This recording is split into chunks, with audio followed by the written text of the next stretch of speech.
Just enjoy and listen to, and have a fun of it. 안녕하세요. 저스트 해프 펀 스토리 라디오 스테이션입니다. 네, 덱스터입니다. 안녕하세요. 클레어입니다. 자, 저희 본격적인 이야기 시작하기 전에요. 구독, 좋아요, 알람 설정 이거 꼭 좀 부탁드릴게요. 네, 여러분의 클릭 한 번이 저에겐 정말 큰 힘이 됩니다. 저희가 지난 2번에 걸쳐서 글로벌 제약사, 그러니까 이른바 빅파마 이야기를 쭉 뒤져드렸는데요. 오늘이 바로 그 세 번째 시간입니다. 맞아요. 사실 빅파마 이야기하면서 여기를 빼놓을 순 없죠. 네, 바로 스위스의 거인 로슈에 그룹입니다. 세계 최대 바이오테크 기업이기도 하고 진단 분야에서는 정말 절대 강자잖아요. 네, 맞습니다. 로슈의 그 철학이 환자가 다음에 필요로 하는 것을 지금 실현한다, 이거잖아요. 이게 그냥 하는 말이 아니라 실제로 회사가 나아가는 방향을 딱 보여주는 것 같아서 되게 인상 깊었어요. 정말 환자를 먼저 생각하는구나 싶죠? 그렇죠. 로슈가 1896년에 스위스 바젤에서 프리츠 호프만 라 로쉐라는 분이 처음 세웠어요. 와, 벌써 125년이 훌쩍 넘었네요. 역사 진짜 깊죠. 근데 더 놀라운 건 처음 시작할 때부터 단순히 약을 만드는 걸 넘어서서 이걸 산업적으로 대량 생산해서 전 세계에 공급하겠다. 이런 비전을 가졌다는 거예요. 와, 19세기 말에 그런 생각을 했다니 보통 스케일이 아니네요. 진짜 시대를 앞서갔군요. 근데 로슈가 다른 빅파마들이랑 딱 구별되는 아주 특별한 점이 있다고 들었어요. 이게 바로 로슈 경쟁력의 핵심이라면서요? 네, 맞아요. 바로 제약사업부하고 진단사업부, 이 두 개의 아주 강력한 엔진을 함께 가지고 있다는 점입니다. 보통 제약사들은 약 개발에만 집중하거나 아니면 진단회사는 진단 기기에만 집중하거나 이런 경우가 많은데요. 그렇죠. 보통은 그렇죠. 로슈는 이걸 둘 다 가지고 있으면서 아주 긴밀하게 연결시켜서 시너지를 내고 있어요. 그 그룹 CEO 아래 각 사업부 CEO가 독립적으로 운영되면서도 또 서로 협력하는 그런 구조인데 이게 상당히 독특합니다. 아하. 그러니까 병을 치료하는 약, 즉 제약하고요. 또 병을 정확하게 찾아내는 기술, 진단, 이걸 한 지붕 아래에서 같이 개발하고 발전시킨다는 거군요. 이게 단순히 협력하는 수준을 넘어서서 아예 사업 구조 자체가 그렇게 짜여 있다는 말씀이시네요? 네, 맞습니다. 바로 이게 로슈가 계속해서 강조하는 맞춤 의료, Personalized Healthcare, PHC라고 하죠. 이거의 근간이 되는 거예요. 생각해보면 사람마다 유전적인 특징이나 병의 상태가 다 다르잖아요. 네, 다 다르죠. 거기에 딱 맞춰서 최적의 치료법을 제공하겠다 이겁니다. 여러분에게 꼭 맞는 약을 정확한 진단을 통해서 처방받는다고 생각해보세요. 그럼 치료 효과는 당연히 높아지고 불필요한 치료나 부작용은 줄일 수 있겠죠. 로슈는 궁극적으로는 질병을 예방하거나 아예 완치하는 것을 목표로 한다고 하더라고요. 와, 진짜 이상적인 방향이네요. 하지만 이렇게 큰 기업이라고 해서 순탄하게 성장하게만 한 건 아닐 거고요. 특히 역사가 이렇게 길다 보면 과거에 크고 작은 위기들도 분명히 있었을 텐데 특히 약과 관련된 사건들이 좀 있었다고요. 네, 그럼요. 125년 넘는 시간 동안 왜 위기가 없었겠어요? 예를 들어 1960년대에 로슈가 개발한 신경안정제 니브리움하고 발륨이 있었습니다. 이 약들이 당시로서는 굉장히 획기적이었고 기존 약보다 안전하다 이런 인식 때문에 엄청난 성공을 거뒀어요. 1970년대에는 전 세계에서 가장 많이 처방되는 약이었을 정도니까요. 로슈 성장에 정말 중요한 발판이 되었던 약들이죠. 정말 대단했네요. 그런데 어떤 문제가 생긴 건가요? 아무리 좋은 약이라도 좀 예기치 못한 부분이 드러날 수도 있으니까요. 네, 1980년대 들어서면서 이 약들을 장기간 사용했을 때 의존성이나 혹은 남용의 위험이 있다. 이런 문제점들이 이제 제기되기 시작한 거죠. 특히 어르신들 같은 경우에는 효과는 좀 떨어지는데 부작용 위험은 오히려 더 크다. 이런 우려도 나왔고요. 결국에는 규제 당국이 나서서 사용 지침을 강화하는 그런 조치를 취하게 된 거군요. 아무리 혁신적인 약이라도 이게 장기적인 안전성 검증이 얼마나 중요한지를 보여주는 사례네요. 그렇죠? 맞아요. 역시 약은 효과만큼이나 안전하게 쓰는 게 중요하죠. 로슈도 아마 이때 경험을 통해서 신약 개발 과정에서 장기적인 안전성이나 윤리 기준 같은 걸 더 강화하는 계기가 되었다고 하더라고요. 또 다른 큰 사건은 1990년대에 터졌던 그 비타민 카르텔 사건이라고 들었어요. 네, 맞아요. 그 비타민 카르텔. 로슈가 다른 회사들이랑 짜고 비타민 A, C, E 같은 주요 비타민 가격을 담합하고 시장에 이렇게 나눠 가진 거죠.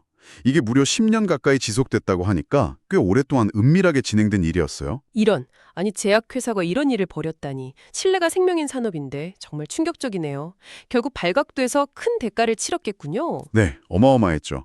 1999년에 미국 법무부로부터 당시로서는 진짜 사상 최고액이었던 5억 달러. 와, 우리 돈으로 하면 약 6천억 원이 넘는 엄청난 벌금을 부과받았습니다. 헉, 5억 달러요? 네, 다른 가담 회사들도 큰 벌금을 냈고 또 집단 소송을 통해서 3억 달러가 넘는 배상금까지 물어야 했고요. 돈도 돈이지만 와, 회사의 평판이나 신뢰도에 정말 엄청난 타격이었겠네요. 이런 큰 위기를 겪고 나서 루슈는 좀 어떻게 달라졌나요? 그냥 넘어가진 않았을 것 같은데요. 그렇죠. 이 사건은 로슈한테 정말 뼈아픈 교훈이 됐어요. 이후에 로슈는 윤리 경영이나 준법 감시 시스템을 대대적으로 강화했습니다. 예를 들면 외부 전문가들로 구성된 과학윤리자문그룹 SEAG 같은 걸 만들어서 유전학, 생명윤리, 법률 이런 다양한 분야 전문가들한테 자문을 구하고요. 또 그룹 차원의 위기관리 시스템, 예를 들어 로슈 비상관리 조직 레모스 같은 아주 체계적인 시스템을 구축하는 등 재발 방지에 총력을 기울였다고 해요. 농담조로 비타민은 역시 정직하게 팔아야죠. 어떻게 보면 이런 위기를 통해서 더 투명하고 단단한 시스템을 만들게 된 셈이네요. 그럼 최근의 어려움은 또 어떤 것들이 있을까요?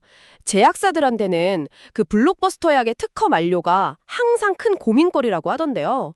특허 절벽이라는 말이 괜히 나온 게 아니니까요. 맞습니다. 정말 큰 문제죠. 잘 팔리던 핵심 약물의 특허가 끝나면 복제약, 특히 만들기 어려운 바이오 의약품의 복제약인 바이오시밀러들이 막 쏟아져 나오면서 매출이 그냥 뚝 떨어지는 현상. 이걸 특허 절벽, 패턴 클리프라고 부르잖아요. 로슈 역시 리툭산 같은 주요 항암제들이 이 특허 절벽 문제에 직면했었습니다. 이게 수조 원대 매출을 올리던 약들이니까 타격이 꽤 컸죠. 아, 로슈는 그럼 이 특허 절벽 위기를 어떻게 극복하고 있나요?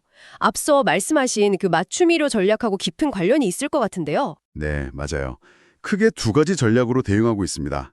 첫 번째는 역시 로슈의 핵심 강점이죠. 맞춤이료, PHC 기반의 혁신 신약 개발에 더욱 집중하는 겁니다.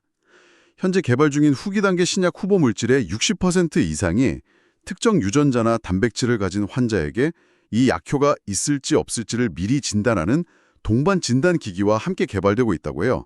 이건 정말 제약과 진단을 함께 가진 루슈만이 제대로 할 수 있는 전략인 거죠.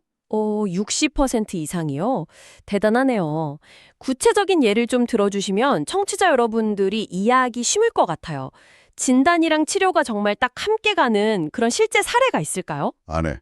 좋은 예로 2024년에 미국 FDA 승인을 받은 위암 관련 진단 도구가 있어요.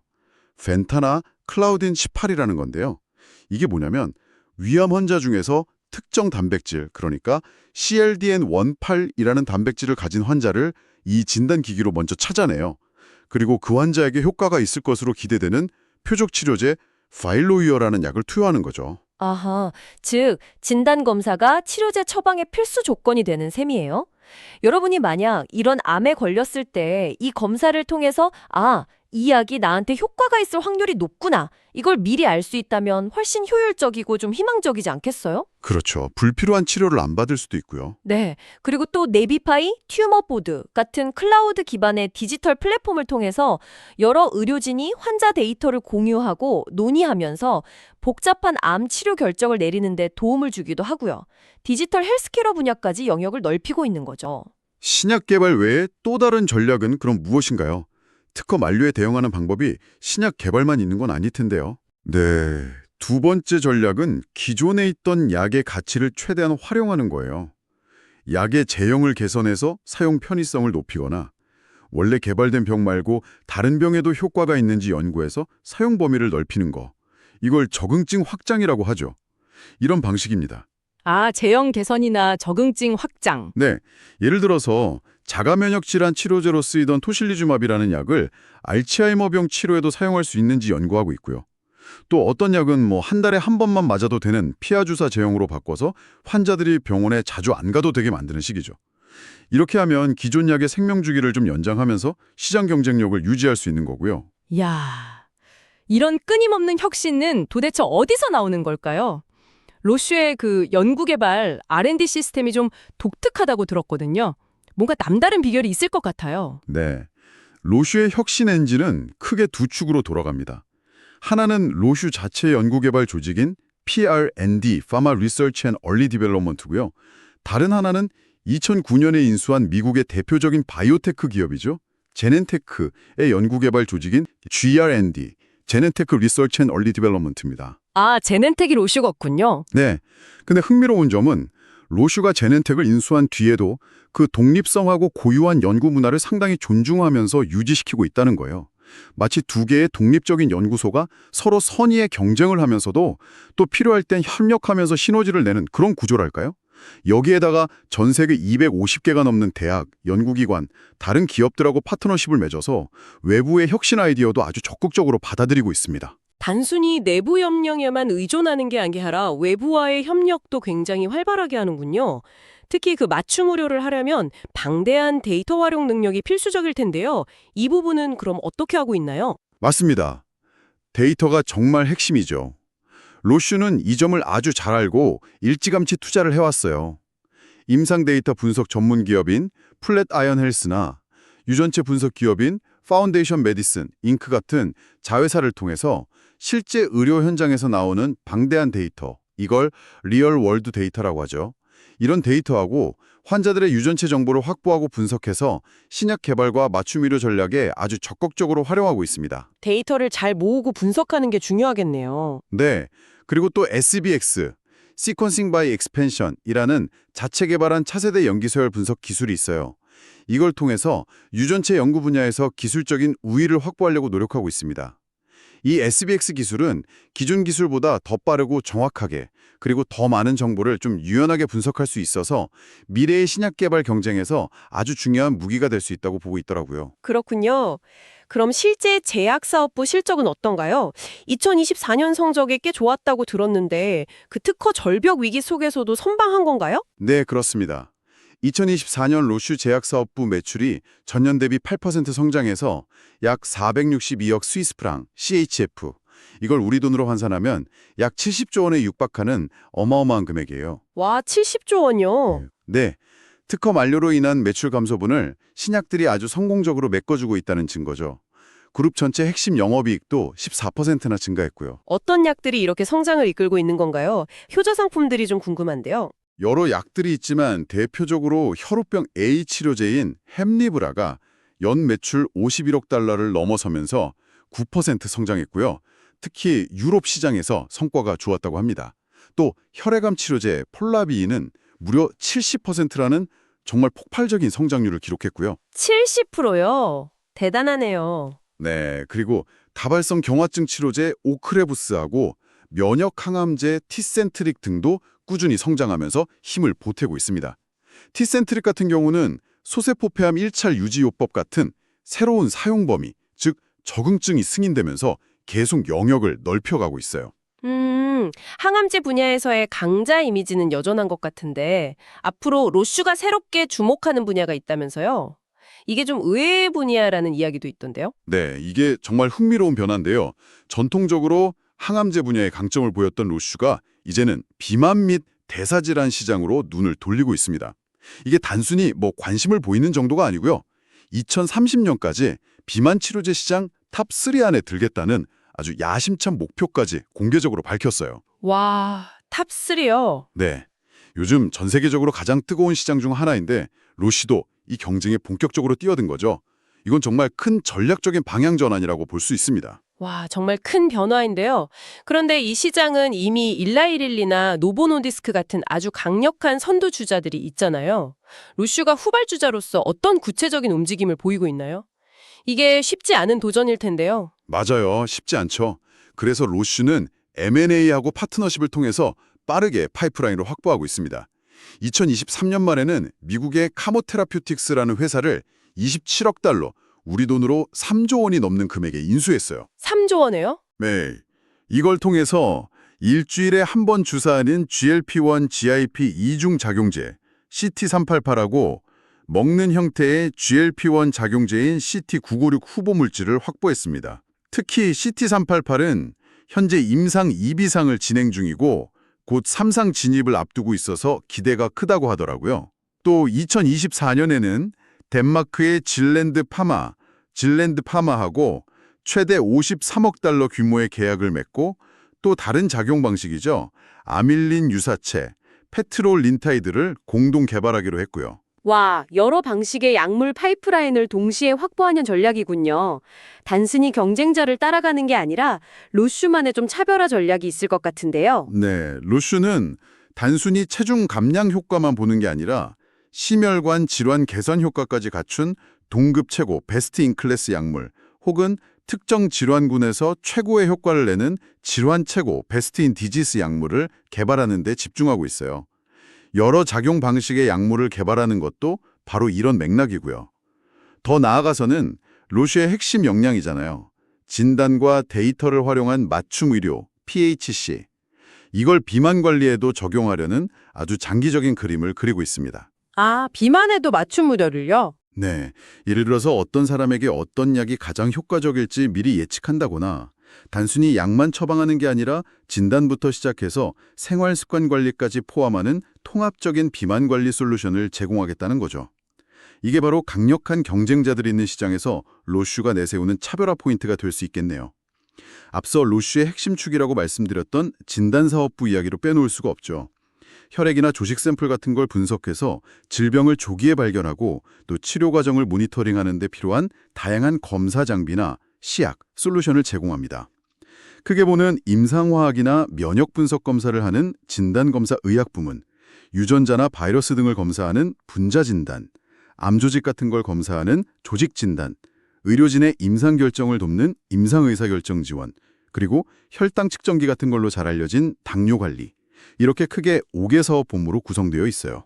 네, 맞춤 의료 시대를 열어가는 데 있어서 이 진단 기술의 역할은 정말 아무리 강조해도 지나치지 않을 것 같아요.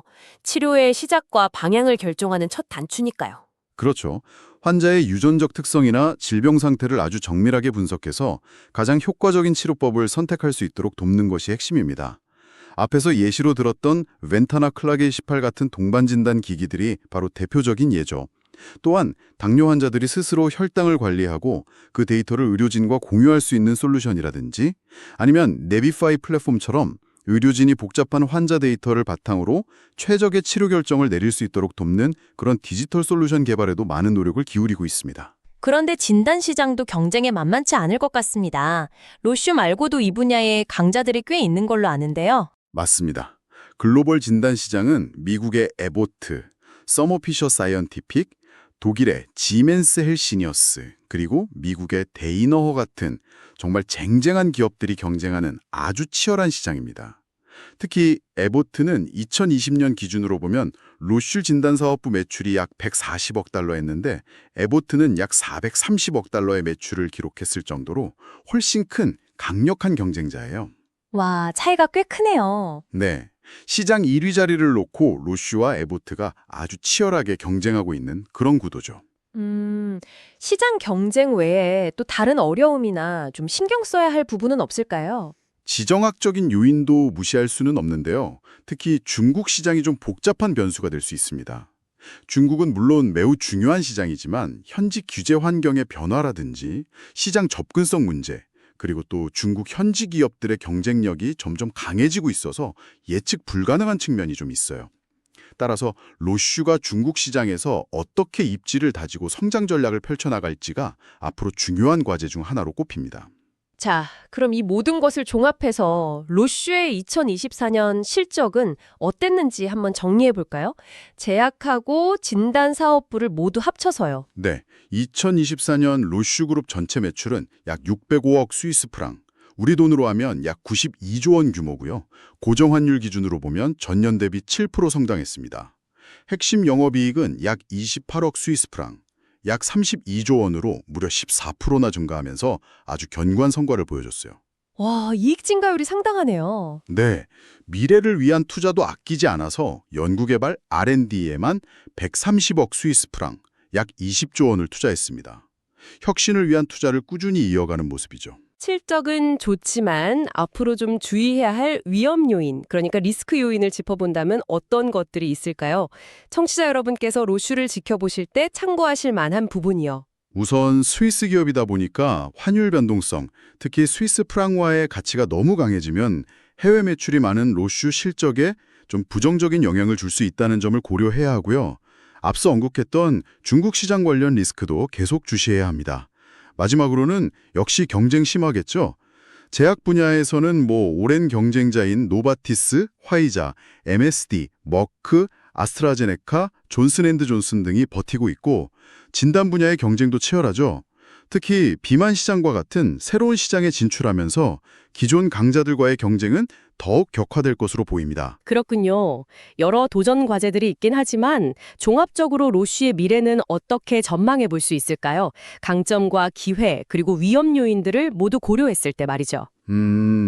과거의 위기를 교훈 삼아서 강력한 내부 통제 시스템, 특히 윤리 경영이나 위기 관리 시스템을 잘 구축했다는 점, 그리고 무엇보다 제약과 진단의 시너지라는 로슈만의 아주 독특하고 강력한 무기를 바탕으로 맞춤의료 시대를 선도하고 있다는 점, 이게 가장 큰 강점이라고 할 수 있습니다.